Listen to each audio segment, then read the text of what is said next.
안녕하세요. 매일 아침 말씀 묵상에 오신 여러분을 진심으로 환영합니다. 5월 17일 월요일 결속을 굳게 해주는 율법.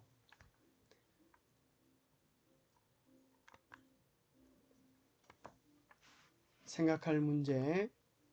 하나님께서 우리와 언약을 맺으시는 이유는 무엇일까요? 좋은 관계를 위해서, 또 언약을 위해서 필요한 것은 무엇일까요?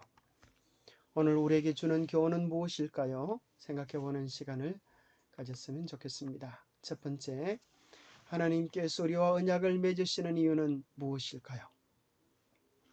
하나님께서 왜 우리와 언약을 맺으시기를 원하실까요? 그것은 우리를 특별한 관계, 의미 있는 관계로 초대하시기 때문입니다. 우리를 향한 하나님의 기대가 있기 때문입니다. 나와 아무 상관이 없는 사람들과 우리는 관계를, 언약을 맺을 필요가 없지 않겠습니까? 성경에 하나님께서 우리에 대한 수많은 관계에 대한 묘사들이 있지만 그 가운데 몇 가지를 한번 찾아보았습니다. 첫 번째, 하나님은 이스라엘을 향하여 또 우리를 향하여 너희는 나의 백성이다라고 이야기하십니다. 너희는 나의 사랑받는 자녀라고 말씀하십니다. 너희는 나의 영원한 사랑이라고 말씀하십니다. 너희는 나의 신부라고 말씀하십니다. 너희는 나의 눈동자라고 말씀하십니다. 너희는 나의 보배라고 말씀하십니다. 너희는 나의 천국의 상속자라고, 영광의 상속자라고 우리 주님 말씀하시는 것입니다. 참으로 이 세상에서 이보다 더 존귀하고 놀라운 축복, 관계가 또 어디에 있겠습니까?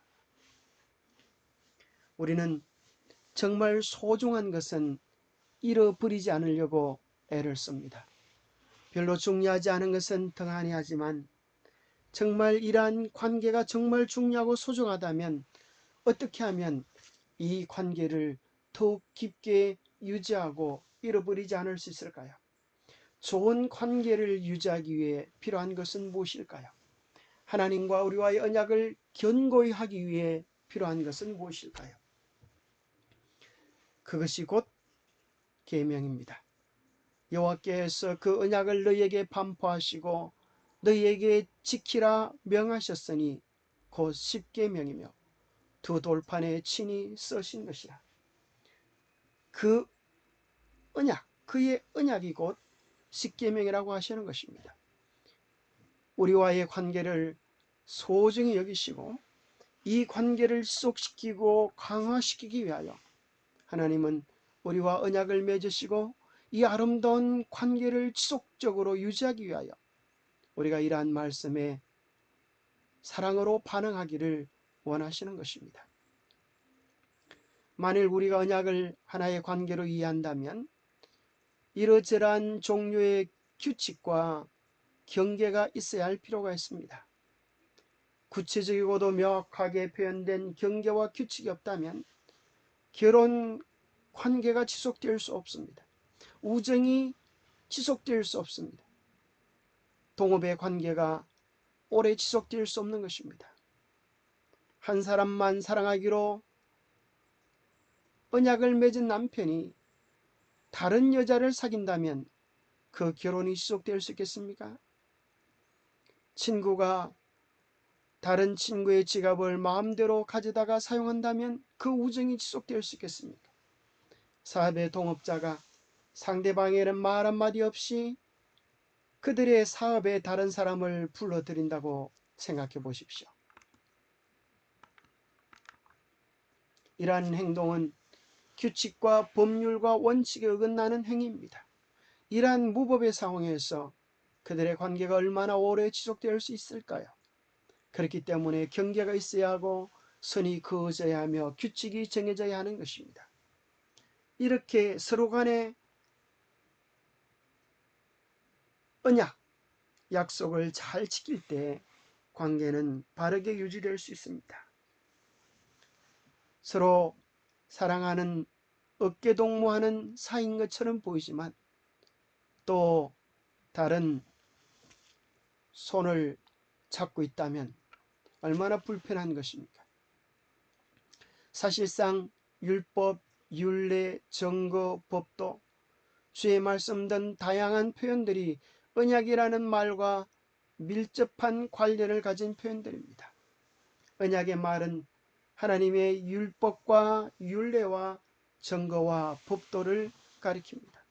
결국 이 모든 것들은 하나님과의 우리의 관계를 더욱 견고케 하시기 위한 하나님의 뜻인 것입니다. 오늘 우리에게 주는 교훈은 무엇입니까? 영감의 교훈에 보면 하나님의 율법은 이 언약의 기초였으며 그것은 단순히 그들을 다시 하나님의 뜻과 일치하게 만들고 그들을 하나님의 율법에 순종할 수 있는 위치에 처하게 하는 계획이었다. 하나님의 계명은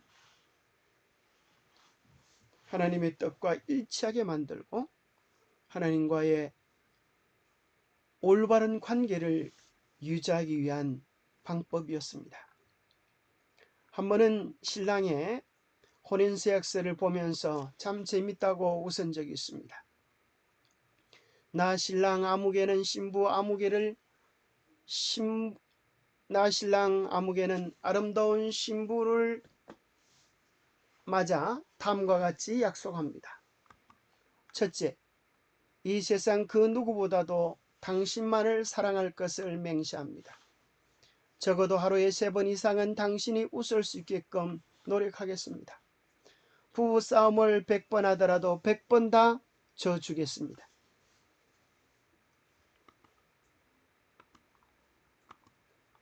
남들이 아내에게 잡혀 산다고 놀릴지라도 꿋꿋하게 귀가 시간을 지키겠습니다. 오늘 이 순간부터 생을 마감하는 그 순간까지 오직 당신만을 사랑하겠습니다.